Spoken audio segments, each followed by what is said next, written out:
Ice cream বিক্রি হয়েছে কিরকম? কত টাকা পিস বিক্রি করতেছেন?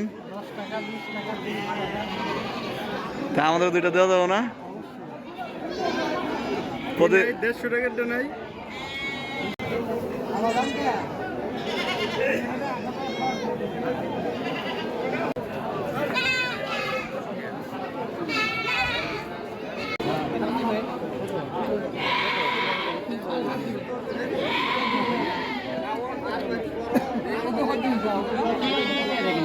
ভাই কটা কিনলেন ছাগল?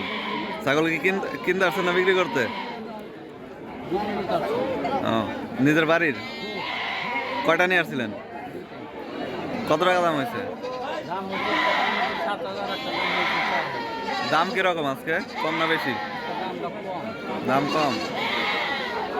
আচ্ছা, ঈদ গেছে তো এই জন্য হয়তো একটু দাম।